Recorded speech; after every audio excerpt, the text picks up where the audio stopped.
From Cincinnati, Ohio, and Bowie, Maryland, this is Behind the Bots, the podcast that brings you the stories and the people behind the bots. I'm Jake. And I'm Brandon. And today on our podcast, our interview with Zoe Lambert. She's back again, hosting Hive Hysteria next weekend. If you like our show, please rate and review us on Apple Podcasts, Google Play, Spotify, TuneIn, CastBox, Player FM, and Podbean. Go follow us on Instagram and Facebook at Behind the Bots. Also, we're going to be on Behind the Bots YouTube channel. We're going to be uploading all the stream VODs and doing more in the future. And tell a friend we appreciate your support. Brandon, what's going on in June in the sport of combat robotics? I forgot to change it. It's July now. But it's July. Whoops. It's July. We did it, guys. We made it. We made it. But anyway, it's actually surprising. This month actually has less countries doing robot activity than you expect, but still lots of events going on. This month, we have the US, the UK, Canada, and Italy. So congrats to former British colonies, I guess, except for Italy. But the biggest event this month coming up is actually SEMO Brawl in the Mall at QuadCon. This is going to be on July 18th, where they're going to have over $1,500 in cash and prizes. That's pretty good. I think that is close to NHL money, actually. Yeah. There will be 91 robots in the beetleweight, antweight, and plastic antweight classes. Get details on this event and more at robotcombatevents.com, buildersdb.com, and bristolbotbuilders.com. And now, our interview with Zoe. Zoe, how you doing? I'm doing good. How are you guys? Good. Oh, happy to have you hysteria, on. Personally, I'm hysterical. Oh yeah. Yeah. Oh yeah. Pretty ready? Hysterical. I don't know if the audio will be better this year, but I know the fights will be awesome. So, can we keep the hits base boosted? Can we keep that? Because some of the hits knocked my socks off last year. I don't think, like I said, the audio situation is not changing. So, if you really like loud, messy audio, you can have the audio turned on during our stream for the 12-pound cage. There you go, fans. There's your invitation. In the cage. The mic is dangling from the roof in the cage. I see. So by having the mic dangling there, is it also, would you say, a target?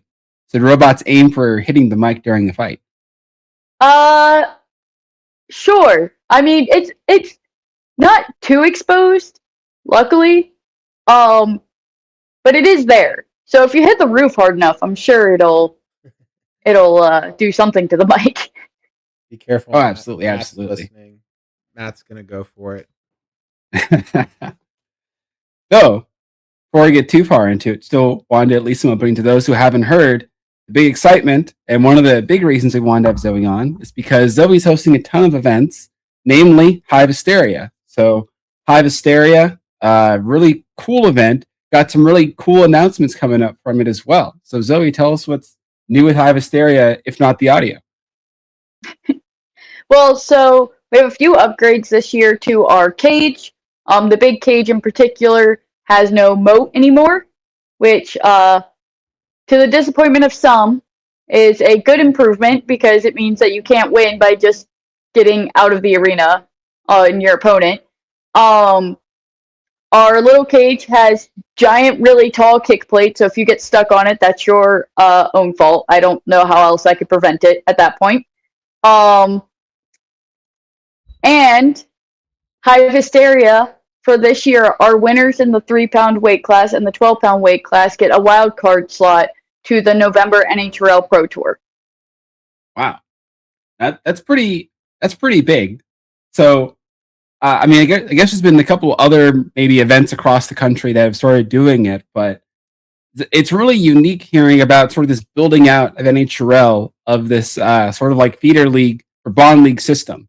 I know for other sports they have like sort of lower leagues they bring people up into, but it's kind of interesting seeing how they've been outreaching to sort of existing or more localized groups to do it. It's not like there's NHL themselves who are going out and hosting lots of mini NHL events. It's more like they're doing like pair partnerships with other teams. So how is that like? How do you sort of get Hive Hysteria as part of this sort of this system to feed into Pro Tour? A lot of meetings, really. Well, It's a lot of talking to people, making sure it's getting done right, making sure that we are doing everything safely, that we are being fair, that we're like. So one thing that we are a part of now is the XP partnership, and a part of that is that they want people who are building new 3-pounders to have some experience before coming to NHRL. And that experience is mostly vital to making sure they don't forfeit, they know how an event runs, they can make it to their matches. And you can learn that not at NHRL. You can learn that from any event. So there was a lot to make sure that when somebody comes to my event, that I'm making sure they follow the same safety protocols as like NHRL, and we're making sure they don't like touch their weapon blade and those kinds of things. So that way, when they go to an NHRL and they've earned their XP points at one of my events, that they are prepared and accurately like ready to go into like an open event. I see. So has that been sort of what you say part of the maybe? So I mentioned before, lots of meetings going into it, trying to make sure that that your events are meeting like let's say an NHRL bar expertise and levels with that as well. This also isn't like your first Hive Hysteria or even other events like Iron to Armor, which happened last month, I believe, at other events. How has it been becoming more experienced as an event organizer? Like, how has it been growing up more and more events to go compete in? I know many people will enter the sport as competitors, as you have done as well before, but I think less people get into the event organizer headspace as well. So what was your journey like being like an event organizer, saying, hey, I want to run events, not just compete at events? Well, truthfully, NHRL is very stressful. And I wanted a way to hang out with my friends while also doing something that we all love, which started me hosting events. Before I ever actually went to NHRL, I kind of liked the small combat robotics. So I held an event during COVID when our FTC team and FRC team couldn't really compete as much. We did combat robotics to give them something to do and work through some like mechanical skills, and so I hosted my first event because I wanted to do combat robots, and there was nobody around here really hosting what I wanted to do with my students during COVID. And then it grew from that to where I was like, okay, let's have Hive Hysteria. We had just gotten the big cage, and we didn't have beetles the first year. It was just 12s, and it is literally my birthday party. My birthday's July 30th, and I choose the weekend in July that is closest to my birthday, and I invite all my friends, and we fight robots, and maybe we'll have like pizza or cake or something. But I really started hosting events because I wanted to hang out with my friends, and the way to get them down here from Pennsylvania and New Jersey and wherever they are is to host events and get robots involved. And so that really is what drove me to start hosting events. But then the more I hosted events, the more people who were like, hey, we love having events in Maryland. And I was like, oh, I should host more events. And they're fun. So then I kept finding like event space, and having event space means I can host more events. And so it's just built itself up on its own. And it kind of feels like I blinked and all of a sudden I have all these events and I don't know how they happened, but they just appeared. I love it. Personally, as someone who's been competing in Maryland for a long, long time, I remember in my youth, it was always about going out to Motorama up in Pennsylvania or trying to go to Franklin Institute, also in Pennsylvania. And there's the occasional events in Florida or Carolinas, and obviously Massachusetts. And so Maryland, I was like, finally, there's more events happening in the state, namely bigger robots. Mm-hmm. I think the only other like big cages in the East Coast for almost 20 years was like the Motorama cage, and then NHL showed up, and then now you have cage. So I'm loving it. But it's kind of nice too, because I think that spirit of I want my friends to come play is how you get cool stuff to happen. You know, like if it starts from like I want to make money perspective, it's not going to end well. If it starts from I want cool stuff to happen, it's going to be good. I'd be very sad if I was going after money for these events. But one thing I'm really excited about, and I'm hoping that we can start doing more in the future, is right now Hive Hysteria is the only event that we host with the big cage.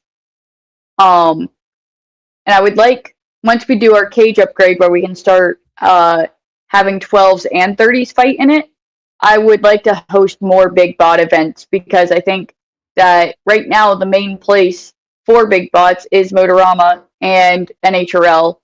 And Motorama happens once a year, and NHRL is like really hard to get into. It's pretty intense. So having some more like local events and stuff that are not NHRL for 12s and 30s would be nice. Yeah, it's like pairing off of that a little bit too.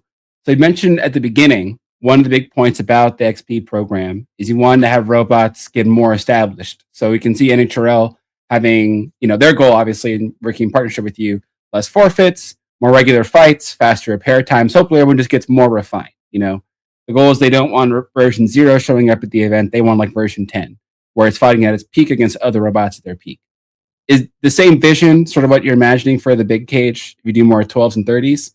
And is there any concern of perhaps running too many events where your robots, where the events almost begin to have difficulty sort of working with NHRL's schedule? So I know that like right now they kind of front load the beginning of the year, like a summer break, and then like a few handful of events at the bottom of the year.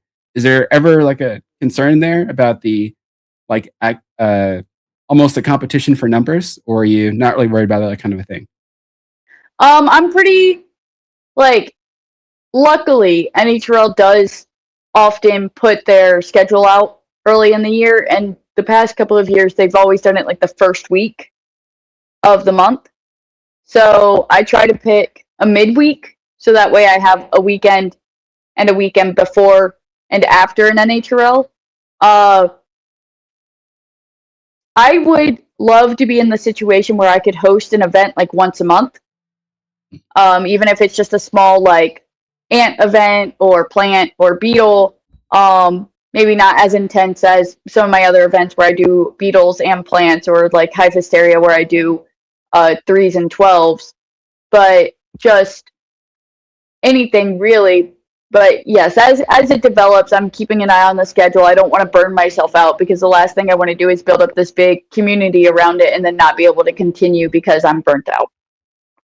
Yeah, that kind of flows pretty seamlessly into the next thing I was going to bring up.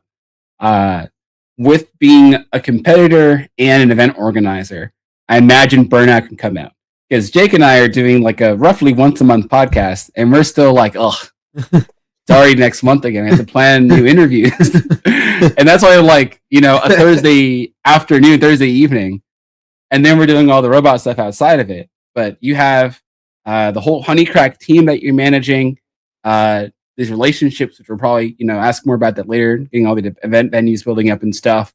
And then, of course, just running really cool robots. Like Mine and Puzzle, fantastic, first of all. Like simply the appearance of them at the last event, loved it. Probably one of the most beautiful robots I've ever seen, with like decorations and such on it. They also have your team's robots. And then if you ever want to make more robots yourself, those also come up too. So I guess that's part of it with the event balance there. But how do you want to balance those things out, or how do you would hope to balance those things out? I don't currently, because I enjoy what I do. So I host events, and that's not too bad, especially when I'm doing plants and beetles, because that cage is pretty easy to put up. I just have to work with the venue, and we can set that up. So it's not too bad. Hive Hysteria is the big one that kind of takes a lot of energy. Um, as far as my team, I have a lot of really valuable members to my team who can help those who need it. So it's not just me helping the team become strong. Liam's there, Cody's there, Stack's there, Joe's there, and everybody helps support building up the other members of our team. So it's not just like on me to do that. So if I'm ever too busy to help, I can always jump in or ask one of them to jump in and help. I also mentor our ant weight program, our plant program. So we have about 20 students in that program. They meet on Tuesdays and Sundays. Come in, they're building plant kits, and then they get to fight them. Depending on what they want to do, they get to improve them and stuff. So I'm here for that. That gets a little overwhelming, but not too bad. Like I said, I enjoy teaching people about new things, and I just build my own robot when I have time. If I'm not doing any of those things, then I have time to build my robot. You know, it's a well-oriented life. It's dedicated to the goal. Got so many different avenues to do it in, and you're enjoying it. I'm a big fan of that. I think that's overall one of the, probably one of the coolest things I ever heard. It's pretty awesome. Hold on just a second.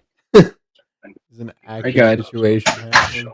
I'm in a live interview right now. If you can go that way. Sorry. I'm in the conference room, so it has all our IT stuff, like our internet stuff in it. Sorry. It's all right. It's all okay. You're almost legendary for growing this not almost. You are legendary for building this program. When you see new builders at these kind of what are becoming satellite competitions for NHRL, they're trying to get these new builders involved. What is the most important thing for those new builders to do to see at their first event? I think that it's pretty important for them to fail at their first event. Because if you have, I know it's really awesome to like win all the time, but you don't learn anything from winning really other than that you won. And the most that you can learn from your robot is by having a non-successful match or something like that. So if you go to an event that is too easy for you and you just win the first time, then you're not learning very much. Whereas you take that and then you go to NHRL, NHRL is not an easy event. So if you only had one easy event, you never failed, then that would really become like you would not be set up correctly for NHRL. And so I think that's really important. I also think learning to push through when you're very frustrated, because you will fail and that happens, and you have to know how to repair your robot. And that's a big part of this sport, is knowing how to go from one match to the next when you're destroyed without getting super frustrated, because you don't have time to be frustrated in between matches. No, that's good. These are great lessons, Zoe. Thank you very much. And for now, we're gonna head to a quick break. When we come back, we're gonna keep talking about some of the events, the team of Honey Cracked, and some viewer questions. See y'all pretty soon.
And we are back with Zoe Lambert, the head of the Hysteria.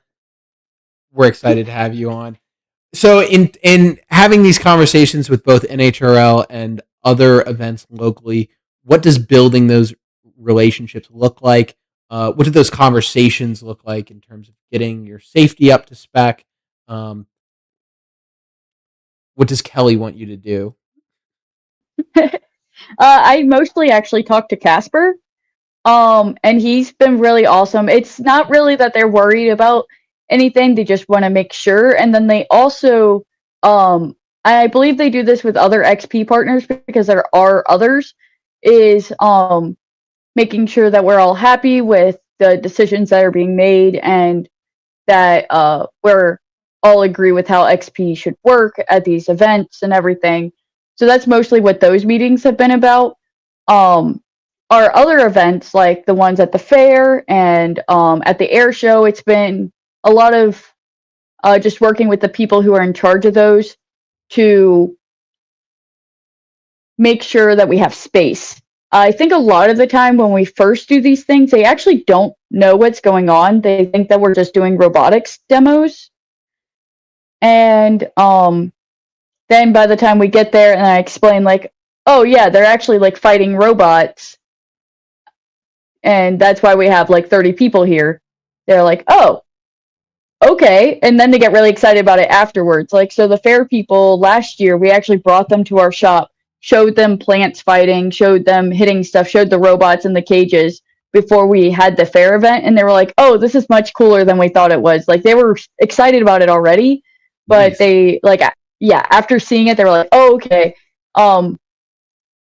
And most of these opportunities actually come up because Growing Stems is a nonprofit and we have other robotics programs. So we normally do robot demos for events like the fair or the STEM festival or whatever. And then I just say, hey, can I host a combat event here? And sometimes I get yes. And I don't think I've ever gotten a no yet. That's pretty cool. Would you actually say that angle of going, sort of having the educational foot in the door and then leveraging the combat? Would you say it's been the case for all the different venues that you've been able to compete at before? Every single one except for the Water's Edge one. The Discovery Center at Water's Edge, one of their volunteers actually reached out because he's in the combat community and he helped organize it. We got together.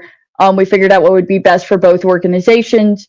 And so that was one where they already kind of had some knowledge of combat robotics and they specifically wanted that at their science center or their discovery center.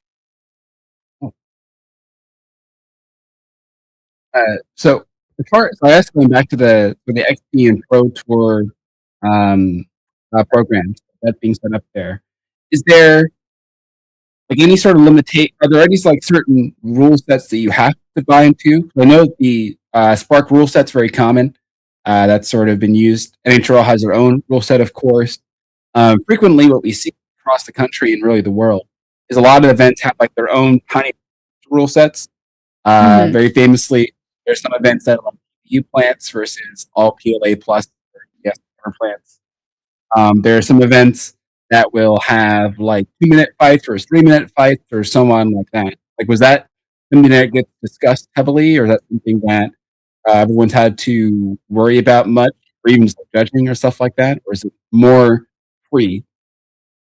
At first, when they first introduced the XP partnership to us, they were trying to figure out what they wanted to do and whether it was going to be more like, okay, you have to follow NHRL's bracket style or you have to follow like these specific rules. But then after having discussions, they kind of realized that's not the point of XP and that the point is to get people prepared and going to really any event that requires them to be at a match at a certain time or to get prepared in between fights.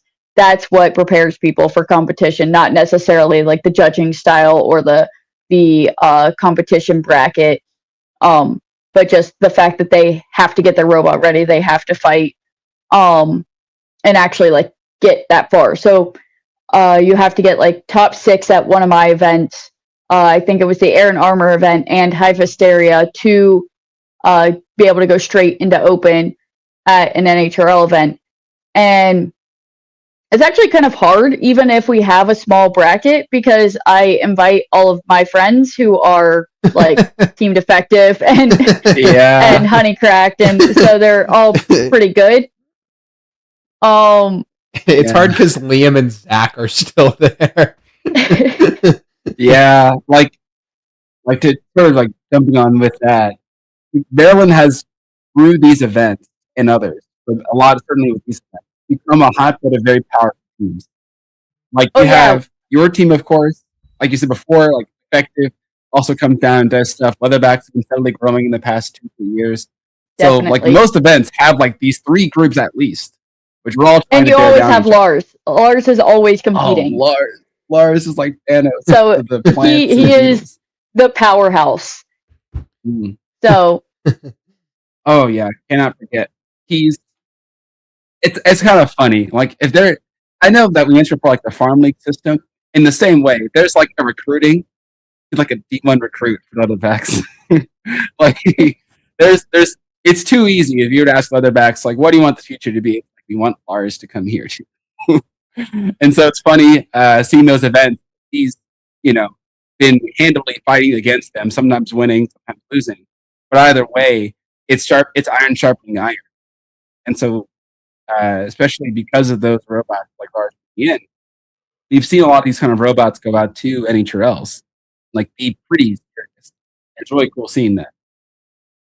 Yeah, and it forces everybody who is maybe not on that level yet, if they're at these competitions that I'm hosting and they're constantly fighting these really hard bots in a 16 bot bracket, then it kind of forces them to get better quicker.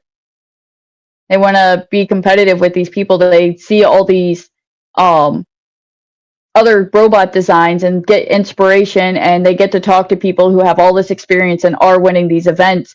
So it gets them really exposed to that, and then they can level up very quickly because they have more resources available to them.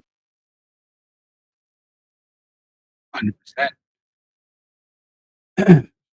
So while we're talking about Hive Hysteria, especially, that's the one that's coming up July 25th. Not mistaken. Matt, great fan Matt, he asks, are there any specific fights that you want to see happen at Hive Hysteria? There's a lot of really strong bots. We were going through the list last night because I was trying to see how many people were like new versus experienced robots, and they're all very experienced. Last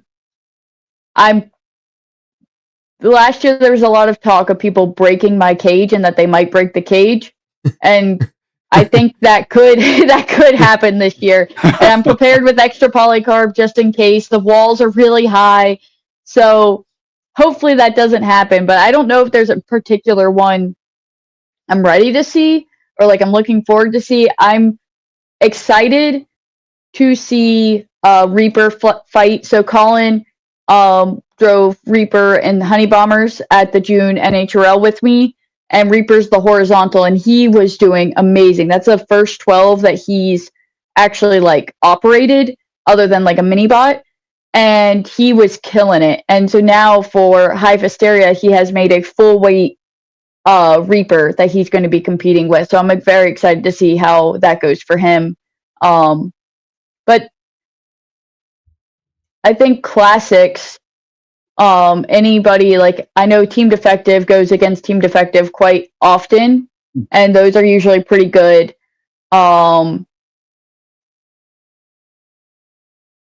Skywalker is a new robot from Alex in the 12-pound weight class, so I'm excited to see how that goes for him. But without, like, I can't pair any two robots together without, like, I'm excited to see all the fights, so it's really hard to, like, be like, oh, I want to see this robot fight this robot, but I'm mostly, like, I have particular robots that I'm excited for than fights. You actually bring it back. Very good. There's a multi-bot. I was going to do mine in Implusle, but I have to run the event, and I realized that was going to be too much. But Dumb and Dumber is at this event because we allow NHRL legal multi-bots, which I think is a first for our 12-pound weight class for Hive Hysteria. So that I'm pretty excited to see that. That's pretty good. Actually, you kind of already brought it up, but sort of on digging a little more on it. Like, Hive Hysteria is a bit unique in your bracket build. If I'm not mistaken, you saw like the ante system that you still use at Hive Hysteria. Yeah, we use the token, so everybody starts the day with 3 tokens, and then you pick who you're going to fight. You come up and you tell us, and then we send you to a cage. Last year, there was a couple of people who were very intimidating, so they didn't get to fight very many because people didn't want to fight them. So now we are adding your first fight of the day is randomly selected for you. You get randomly paired up with somebody to fight. So that way everybody gets their first fight of the day. They don't have to worry about the social anxiety as much to go and find their fight for the first one. And it makes sure everybody gets at least that one fight in. It's very, because remind me if I'm wrong, pretty sure the way it was before. You can't super cancel. Like if you start out today, I don't know, with like 2 tokens, you can't like get all 2 tokens on the first fight. It's like 1 per 1, right? Yes, I guarantee it's always 1 per 1, especially because we track it internally. We track all our fights. We have spreadsheets and everything that calculate how much tokens you're supposed to have. Every cage has a computer that the match info gets entered on. So if I allowed that and then somebody's like, oh, this time actually you get 2 tokens or whatever, then we might not be able to keep track of that as well. So that's mostly why it's like that. But I also don't want somebody doing 1 fight and then losing all their tokens and not able to fight for the rest of the day. That doesn't sound very fun. Well, it could be a fun, but like a different kind of fun. Gambling. Certainly like a specific kind of fun that's not ideal for this. Yeah, pretty much. I'm all in. So I guess actually with that, what inspired the token system and how does it and how does it work itself out over the course of the event? Does it still work itself into the bracket? Is there a limit to fights? So on like that. I'm sorry. Can you repeat that? What Sure. are you asking? So I was asking what inspired the token system, and then how does it work itself out over the event? Like I understand that you like use a token to get a fight, but is there like a number of fights until you clear it off? You go into bracket, stuff like that. So what inspired it is, again, I just wanted my friends to come down and hang out.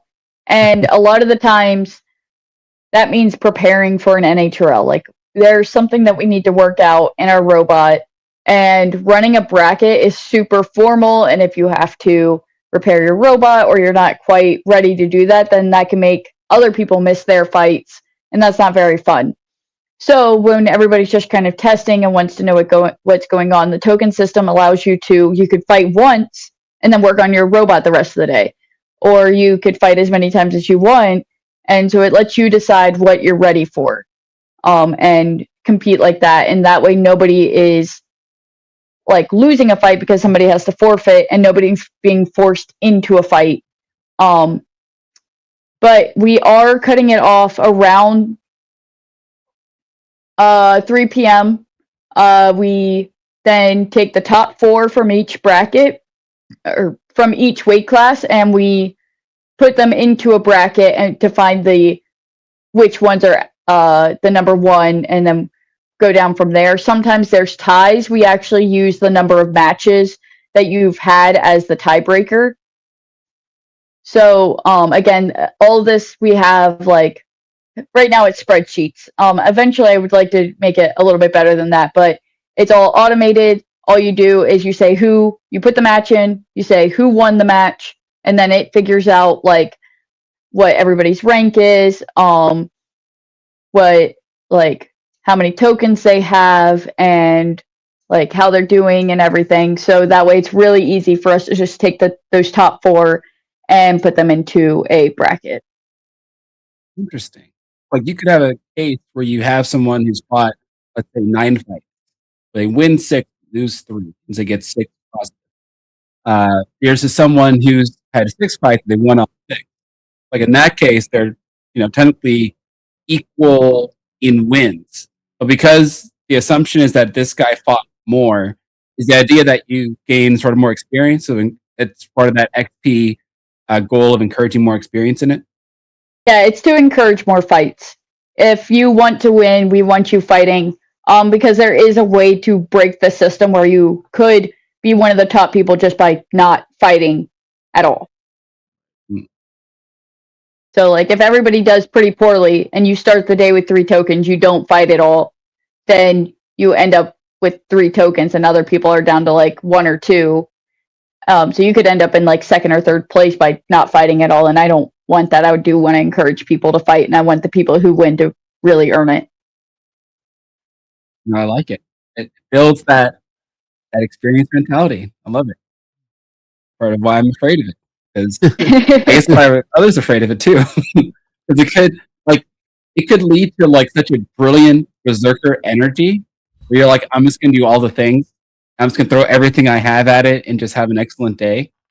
Or it could lead to, like, I imagine, like you're saying before, but it's designed to discourage it, like a fearful attitude of like, oh, I don't want to fight Promheta 4 times today, even though he's the most available robot.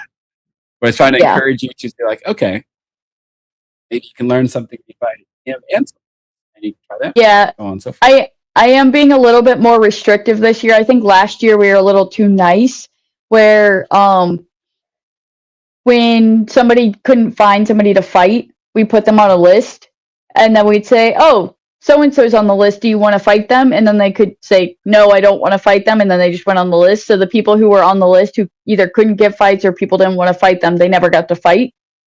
Whereas this year, what we're doing is if you go on that list, you're paired with the next person who goes onto the list. There's no picking. Oh, you could get some incidental bangers just because of who's there. Yeah, it's if you can't come up with a fight, then we're gonna give you one, and I think that's only fair. And it means that there's not just some people just waiting on the wait list for forever, waiting for a fight. Keeps the day moving too. More fights happen faster. Yeah, totally. Good. So part of, I guess, going off with the other bigger question, Maker Nekomiski asks, does entering NHRL's XP program make you want to run even more events than you usually do in a year? Like, is there sort of encouragement or incentive to do more events? I am always looking for more places to do more events because I love hosting them. The XP partnership is a benefit, but it's not a driver. I was already hosting events, so that's why we are XP partners.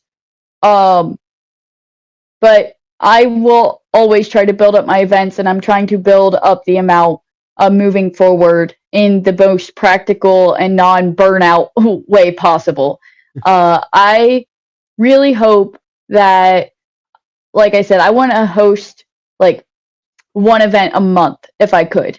Right now, where I'm at, I can't really do that during the winter time. But if I find venues to be able to do stuff, then I'll run events.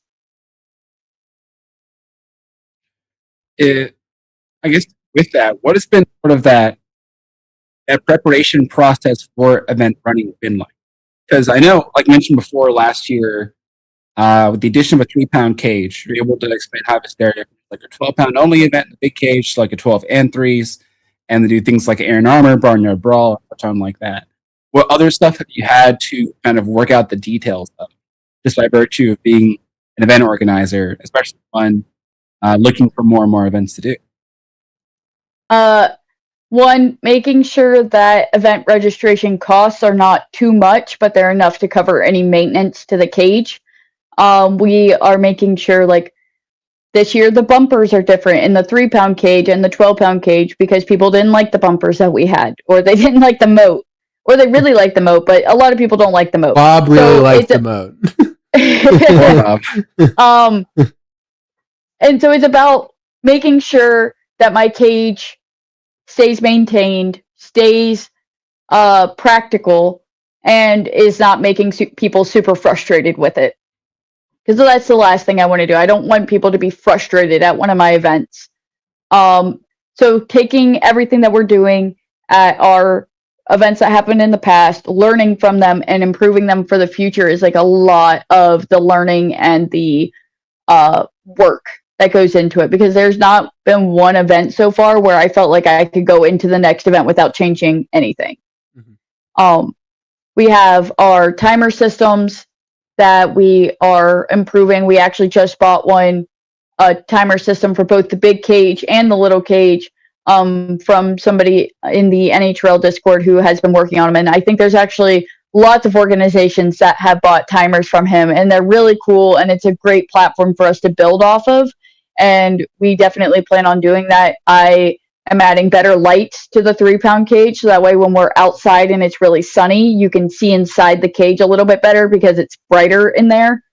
I'm hoping I can add to the lights that they actually react. So like when you tap out, they turn red, and when you ready up, they turn green, and like making the cages better in that way.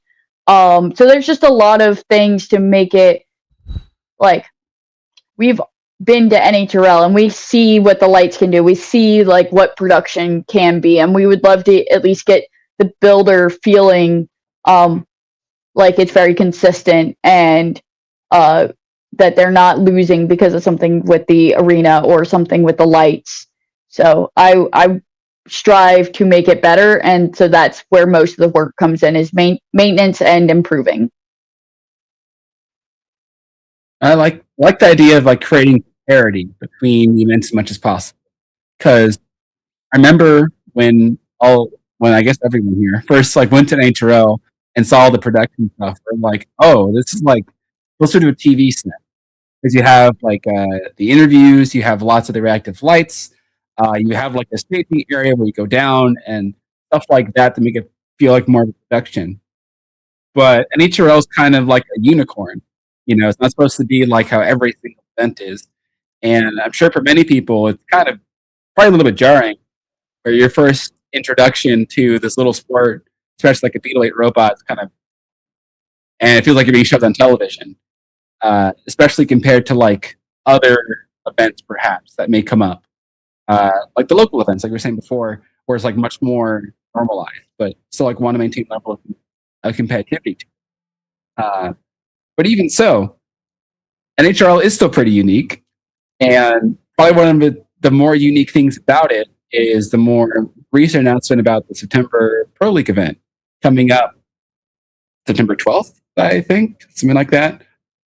Second weekend in September. That sounds right. Yeah, September 12th. Sure. Absolutely. Yeah, September 12th. Yeah, very good. And that's in New York. Terminal 5 in New York City. You two are going. I'm not going. You two are pros, and I'm just here. But what do you think about that? That goes for both of you. What are you thinking about the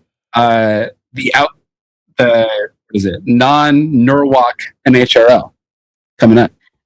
Right now, I'm very nervous about travel, but I'm also very excited about the like expansion and it being in a new location, because I pass through New York when I go to NHRL, but I've never actually been to New York.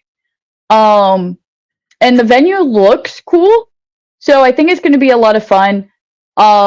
We have Honey Bombers from Honeycracked going. I know Liam's taking Buzzkill, and Joe is going with Dead Rise. So having our little group going is nice. Our team has 3 robots, I guess. And or I guess Buzzkill's probably with Leatherbacks, but either way, I like to consider them, but on both teams. So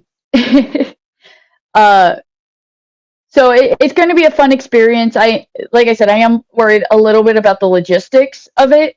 But overall, it's really cool. This is Colin's. Like I said, Colin.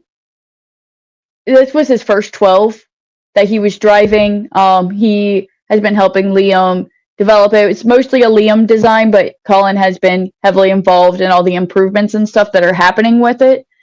And So for him at June, for us, I guess, because I was also involved, but I feel emotionally I'm excited for him. We got 4th place, so we got our bid to champs, and then we also got into Pro Tour. So I think that shows a lot for him and his skills by being able to pick up this robot and drive it, and really we worked together to get that far. So I think that's exciting, and I'm happy to celebrate that in itself by going to the Pro Tour event. I think everyone's got the same answer, that they're nervous about the logistics. I think that was everyone's first thing that they were nervous about, and then like it'll probably be okay. I mean, as far as like loading and unloading, I'm excited. I've been working on a pet project with Ben Haas over the summer, which is this little guy, which is a driver assistance board, and kind of thinking about like how I'm gonna implement this. I was like, it's gonna be kind of hard to test and tune that on.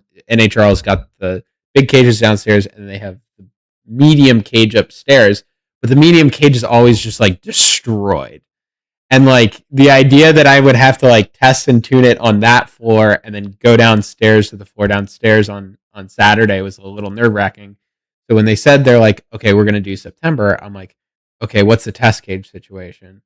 And I'm not sure, but I talked to Casper. He's like, okay, we'll use the big cage as the safety cage on Friday. I'm like, that makes sense. And that's uniquely good for my situation because it'll allow me. So it's just like, I'm just like, the stars are like aligning as far as like my situation. I'm like, I will never get a better chance than this to like make this perfect. So I'm very excited about this, that I've kind of accidentally happened onto the perfect set of circumstances to debut this stuff that we've been working on. So, are you worried about degradation of the floor over the event? Yeah. Yeah. Thanks. Yes. Aren't you famously good at destroying the floor yourself, Nick, actually, when you gyro pretty hard with Max? Yes. Yes. I'm worried about, if it's a possibility, I am worried about it. But we'll see how much the PID loop can handle.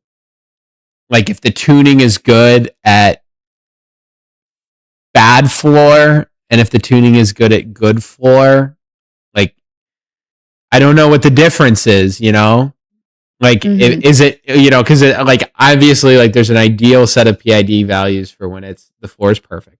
There's an ideal set of PID values for when it's torn up.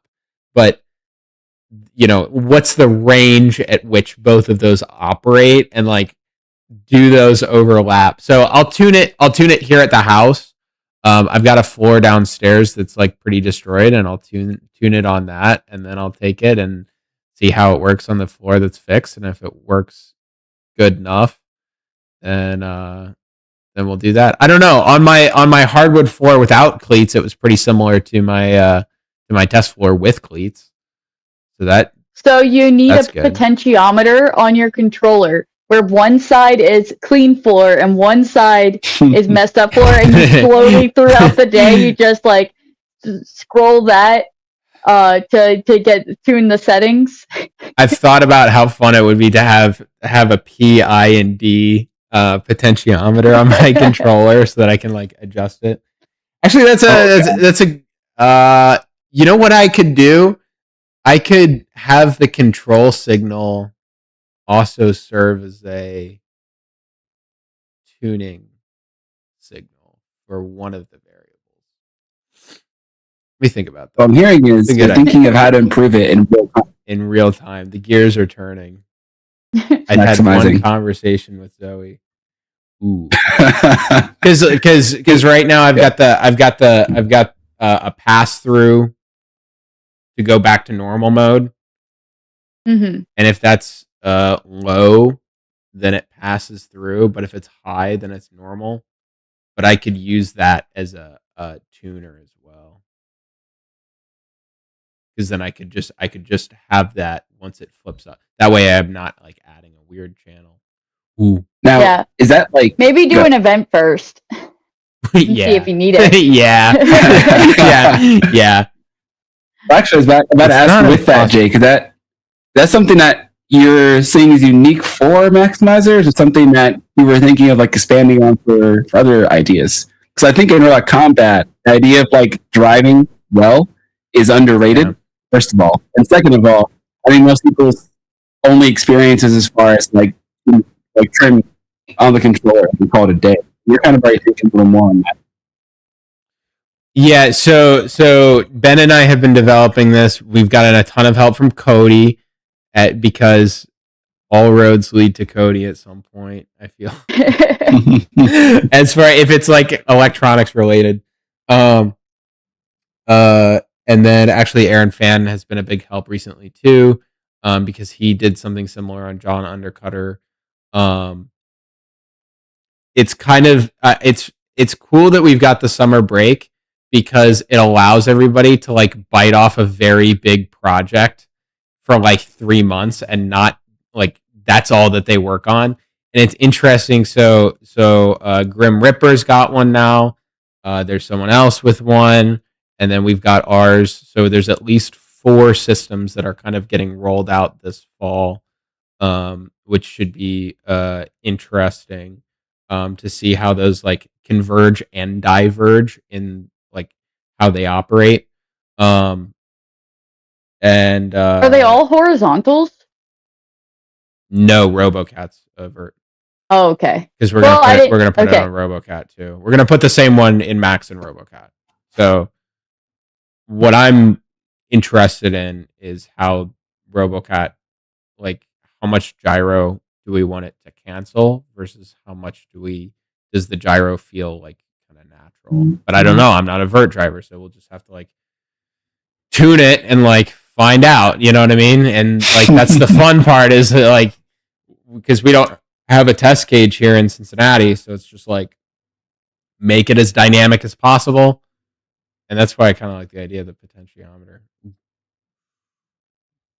Then you could change it on the fly. Interesting idea. But I was thinking about that, and I think that's one of the biggest parts of so many vertical spinners is they have to keep countering the gyro. Some do it mechanically like Arbitron, where you have 2 counter spinning weapons. But could you imagine how deadly a world where, I don't know, Xenomorph doesn't have the gyro anymore? It just straight up just pivots on the dime and can hit you with this. Please no. please. It's already so scary. If you're ready for that world, we can do it. So I'm excited for New York. Robots. Yeah, right. Oh, poor. Mine and Plus are they're completely different now. Oh, jeez. I was going to ask about that actually. Like in your stuff, Zoe, you've now had. I mean, obviously you're doing the events like High Hysteria and stuff, but you also had your time off. Any sort of big stuff that you're working towards as far as robot design? In this case, Mine and Plusle. Yeah, Mine and Plusle, I got the approval, so they are still Tank Tread because I really love the Tank Tread. But they are beater bar now. I get the parts for them in next week, and I have a makeshift one that I made to make sure that I actually liked driving that style of robot because it does drive very different than the current Mine and Plusle. I'm also very sad to have not the hub motor anymore because that means I have a belt for my weapon that can fall off or fail. So it's not super happy about that, but I'm very excited about the beater bar. So sacrifices so that way I can have the weapon style that I like.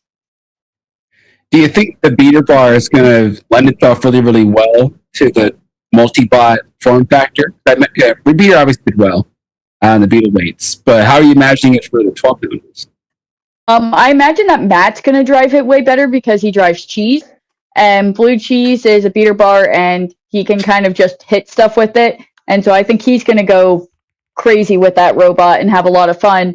For me, I was struggling a lot with the tiny weapon profile, like how skinny it is. So you have to aim it pretty well to be able to hit what you want.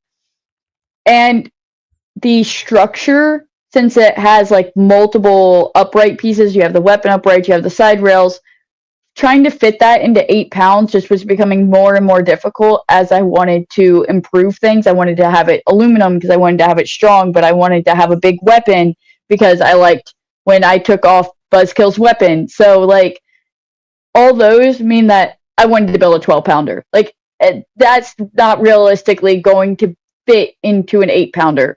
But the beater bars give you a wide area to hit with. They have the 2 side rails, they have a mid rail and a back rail, and it's a lot simpler. I'm actually testing out some of my specialty B-Box badass motors for the drive and for the weapon, so that will be really good test of both those systems. So all around, just this update to Minen and Plusle, I love Vert Minen and Plusle. I wish I didn't have to move away from it for like my style, but I think the beater bars are going to be a really nice improvement, and I'm going to enjoy that just as much once I drive it around for a little bit more. Okay. So personally, I'm horrified hearing that. You know, building a new 12. First thing I agreed with is 2 big beater bars, 2 cheeses, if you will. You know, trauma. That's trauma. Trauma coming back for sure. But also glad to hear it too. I'm guessing that, like, with it, you're also expecting a lot of ability to, I don't know, kill things really, really fast. Because I love Minen and Plusle, not only because they look excellent, but also because they're probably one of the few, like, consistently demonstratingly strong multi-bot items. Different than bombers. Bombers is like the variation of bombers. But in your case, it sort of leans into your previous points, other conversations, like multi-bots have a distinct advantage being 2 against 1. And so with the beater bar having so much power concentrated in it, now you're sort of like leaning into that ability now. Because now both of them, or either one of them I should say, probably has as much potential power as full-scale 12-pounder, just more body around it. So I think that could lead to very interesting competitivity for it. Yeah, one of the hardest parts with the multi-bots is that you do way less. So if you don't get the right like approach on your opponent, then you kind of all the power goes into sending you flying instead of you actually like sending them flying. So it's very important that your robot structure when you're doing multi-bots is something that can take advantage of having 2 robots and can get those optimal hits.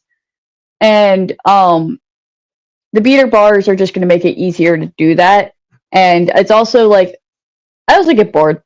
So I've worked through so much on Minen and Plusle. Like, I think I've improved every bit of it that I could, like starting with the hub motor, developing that, and getting that to a point where I just like, it's just reliable. Like, I don't have to worry about it at all. To like, how am I optimizing how much weight I take out of the drive rails, and they'll still work even after a huge chunk is taken out of them.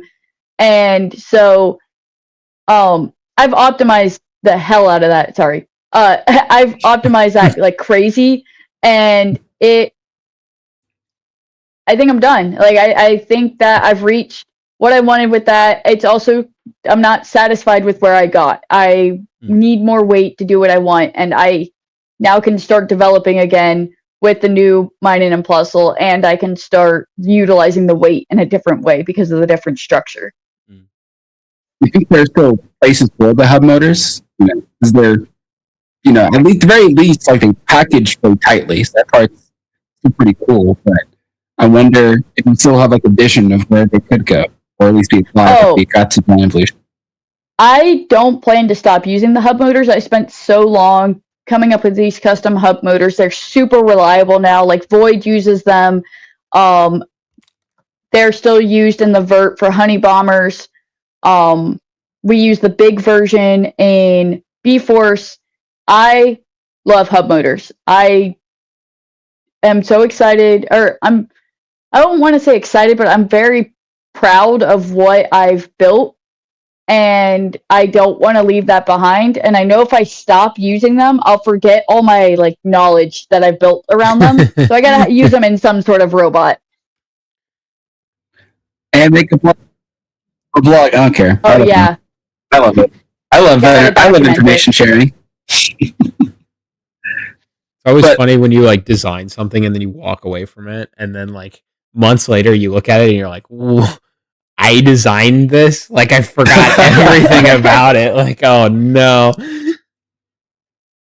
It's such a crazy deja vu. I think it's going to just like constantly want to, putting more stuff into it. They're going different directions with design ideologies. So just like the brain's like a cup spilling over of knowledge. Okay, I need to like put some amount of it in here if you want to smoke it out later on. Definitely. So the other thing you kind of alluded to earlier, which also is all the hive text that you're developing. You mentioned, in the first episode, look at that or the bottom on the YouTube channel. But we have like the B box, some pretty cool. The B spokes, some pretty solid. The Hive Drive, pretty closely related to it. What other stuff have been working on for him? So, in a few weeks, I'll get some more parts in that have been in testing. So I have some new hex hubs coming out for drive for 1/2-inch hex, 3/8 hex for the Hive Drive and the B box, and whatever gearbox you have that has a 1/2-inch hex or a 3/8 hex. We have 30-pound B spokes now, which are 1/2-inch round instead of 3/8. So those are going to be going. They've been in the new version of B Force. Brandon, you've tested a few of them for me. So those are going to get added to the website soon. And then we're also adding hooves to the website. So you may have seen them on Mine and Plusle. Mine and Plusle utilize aluminum hooves for their forks. And Liam has been using some different ones on Buzzkill. He's recently developed a newer one that was like wide and flat. And B-Force has been utilizing the same ones that Mine and Plusle have, but they're steel instead of aluminum, like hardened steel. So all those are going to be added to the website soon. And we've been testing them a lot. I really make sure that we test all our products and like put them into a lot of different conditions before I sell them, and I don't sell them unless I'm like very happy with it. So I guess along with it, besides like being very cool, and Jake should be now showing some of that stuff on the website right now. Yep. Check it out at livingtens.org, the combat category for the store. What sort of inspires the creation of this? I'm not sure if we had that even in another conversation, but like what generated the design of the V-box, the new nuts, the new hexes, as well as even the hoofs, especially the hoof. It's a really good idea. What inspired some of that?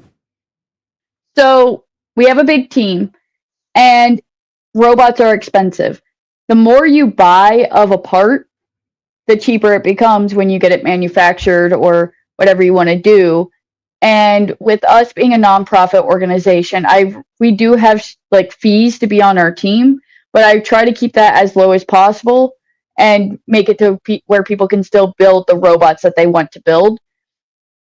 Which means that if we buy a whole bunch, the team gets cheaper parts and then we sell them on the website. So anything that is on the website is things that our team uses for all of our robots that we need and that we've tested. So like the B-spokes and the hooves and everything are things that Liam designed that the team wanted to use. So like B-Force used to be shoulder bolts instead of the B-spokes. And once we had the B-spokes, it improved all of our robots. And now the community has access to them as well, because not everybody has access to order parts from China to get these sorts of things. So it's all about like helping our team be able to afford things better. And I try not to charge too much for the pieces. It's just enough to like cover them really. So that way it's more accessible to the community as well. Fantastic. The B I love spokes it. are my favorite. They really B they're spokes, I love. good. Good. I guess I didn't really think about this before, but because you have some of the most consistent 12 and 30-pound parts that you can find, because a lot of the parts, it's important to know just in general, among all the robot manufacturers, generally the insects get the most because they're the biggest classes, 1 pound and 3 pounds. But because you have more of 30-pound and 12-pound parts with the gearboxes and other such things, and then you also have this area. You create a very beautiful situation. Like I have B-boxes in my opinion. Well, I'm probably going to break them because it's probably going to fight some monster. And I'm going to get to be like, hey Zoe, you have any more B-boxes around? You're like, sure. And then it's just like a fast drink. It reminds me of like a hobby shop. You know, like local hobby shops who have tracks in them. They sell the cars that are in the store. So you walk in there, you're like, that's cool. And they're like, cool. They sell you the car. You drive it, you break it. And they're like, cool. Here's the upgrade parts right alongside it. Like a nice little thing for it. Not sure that's like a tactical play that you had, but it worked out pretty well. Where you had like those two things converging toward that kind of thing. The only money benefit that I was thinking of when doing this was that my team doesn't have to like pay for as much parts. I think if I wanted to, I could charge more for my parts than I do, except for the gearboxes. I think that's a pretty good market value for them. But I'm genuinely trying to make sure that people have access to pieces. And I'm not trying to steal money from anybody by having them break their robot at my facility. It is a happy reality that may occur if given conditions even, but not the intention. Very good. Well, let's see. Another question from Lyndon of the Bot Bear and Pandemonium.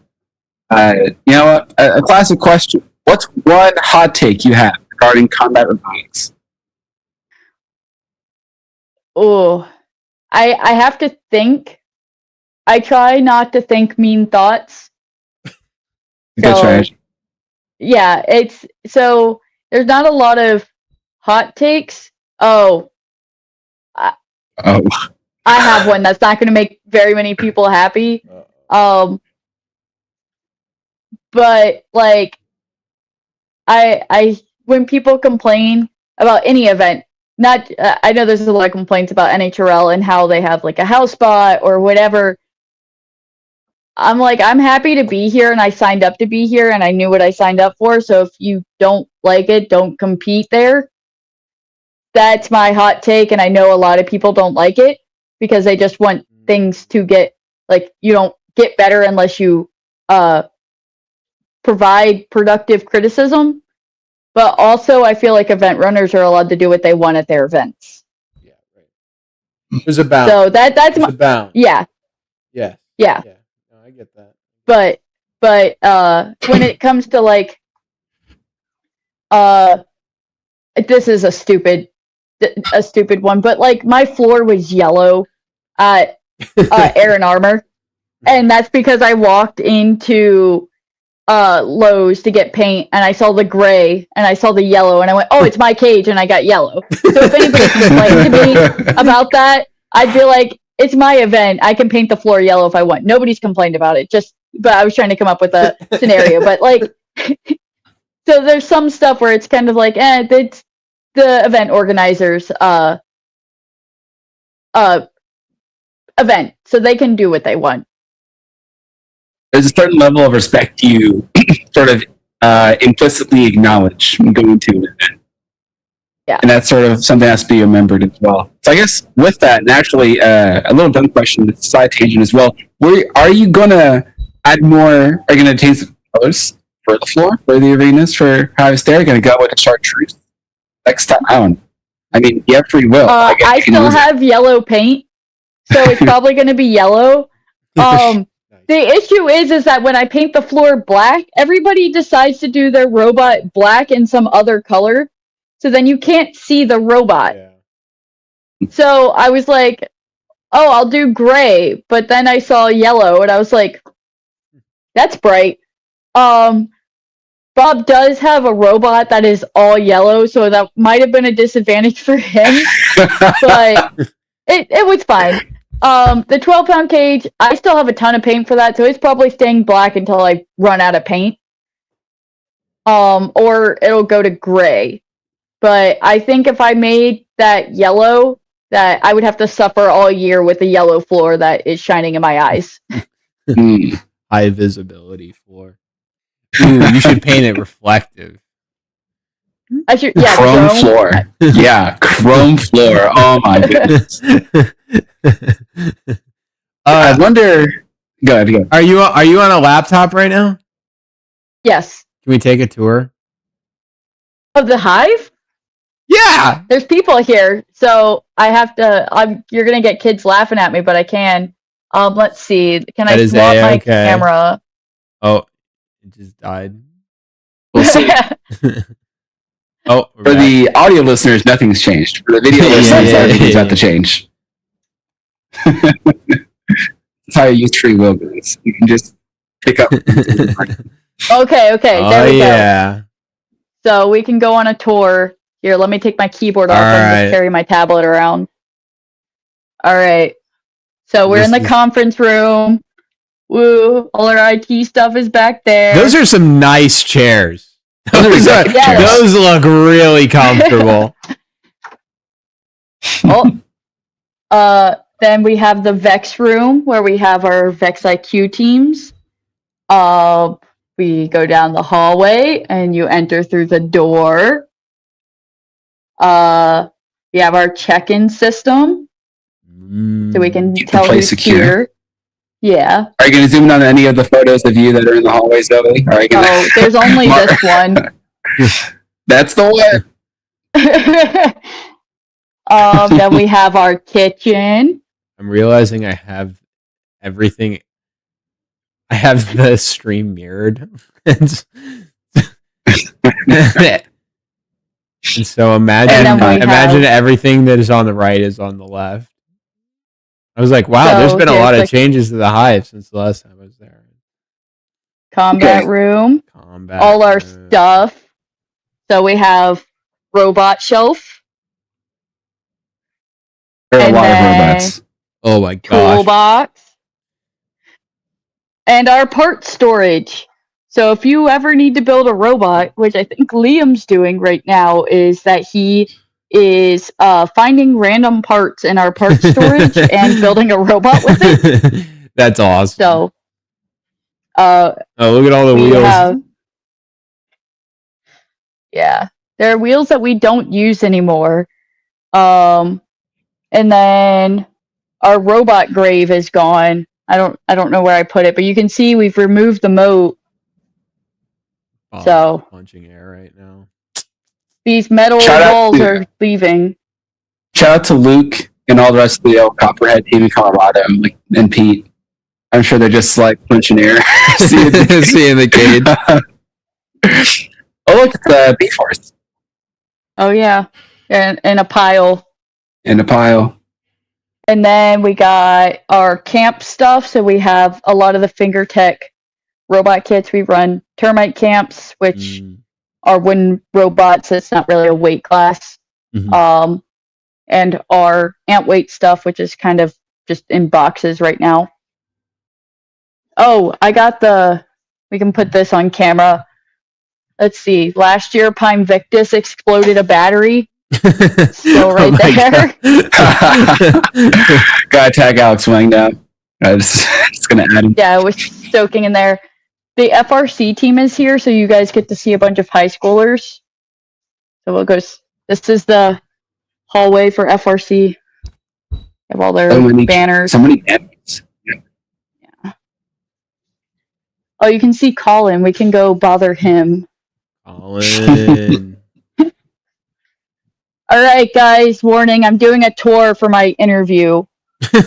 So we have the media center and the field house. There's the cage as we prep it for the event next week. Nice. Oh, look, you've got it on a trailer so that you can just... Oh, that's awesome. Yep, wheels in, wheels out. And then do you take it off the trailer or do you just leave it on the trailer? No, it stays on the trailer. And then this is our shop. Yeah. So we hook air up to this to make it work. I make my students crank that manually. Is that the hydraulic press? Maybe it's the crank? Kids are getting soft. No, it has the hydraulic. Oh, really yeah. Cool. The hose is right here. That's really cool. They're getting soft. Kids are getting soft. And then we got our different saws. and the lathe, and the mill, and the router. There's just so much ability. To anyone, I guess, who wants to look at some ideas for what they might do for a workshop, this is a really good reference because you're able to do vast majority of what your robot work needs through all the stuff here. That router and the menu, stuff, the rest of the shop covers like 90% of it.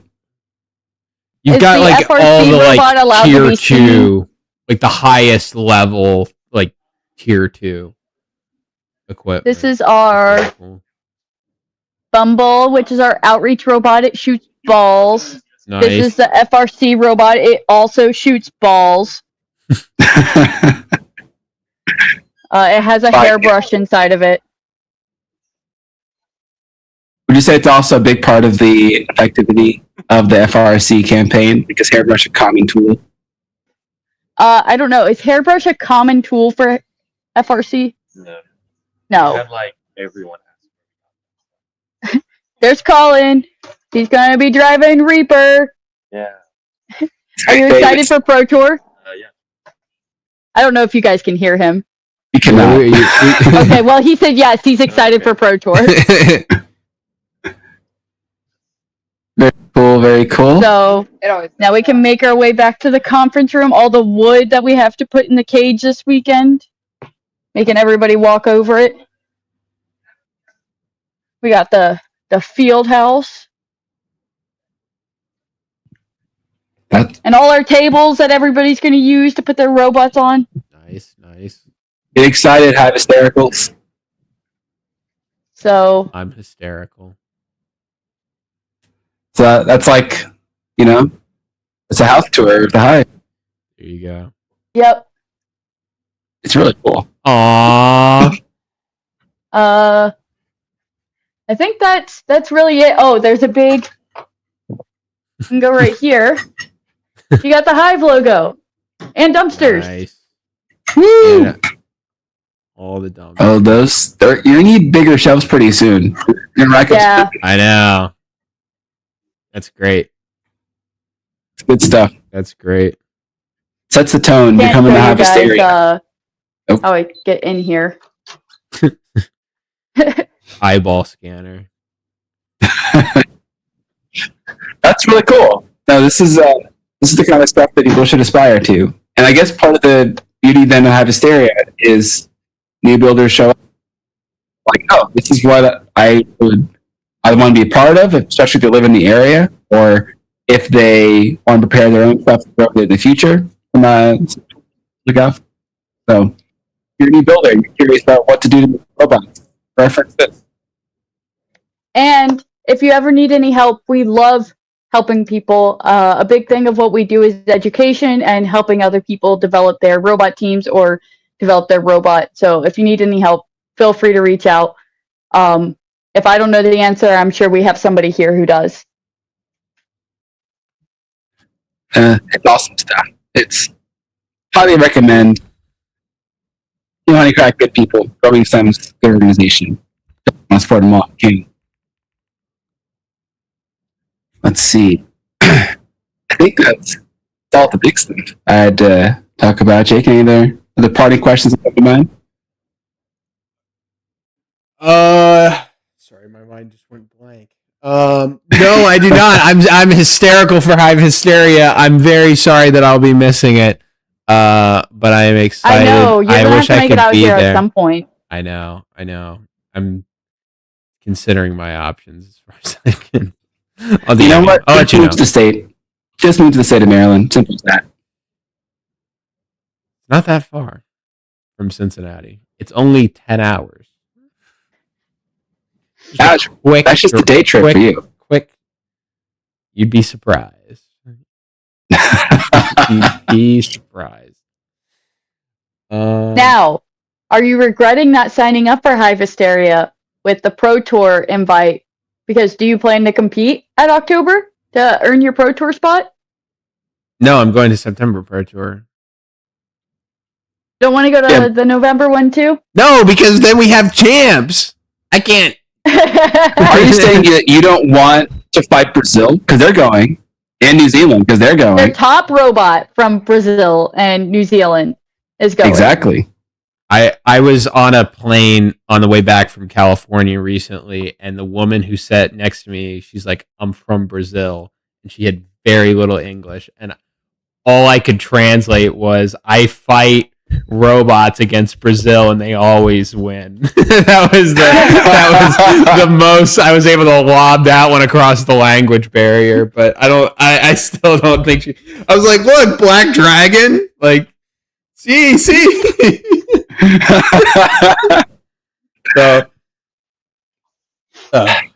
she was very nice. She was very nice. Well, even if you don't go to Hive Hysteria or go to another approach, which preparing for the finals and all the details that go with that, it's still really awesome to hear not only the cool stuff that you're doing with Maximize, but also the cool stuff you're doing, Zoe, with all the stuff with Hive Hysteria, Air and Armor before, the upcoming events like Water's Edge and such. That's all going to be awesome. So I'm looking forward to it. I won't be a pro tour. I'm not a very pro. You two are pro. All a great time. Let me know how it goes. I'm sure we'll have a report about that at some point. But otherwise, just thank you for coming on. So thank you so much for sharing all this cool stuff you're doing. Thank you for having me. This was fun. I'm sure we'll do it again another time. Thank you so much, Zoe. Best of luck with Hive Hysteria. Thank you to our audience. Thanks for coming into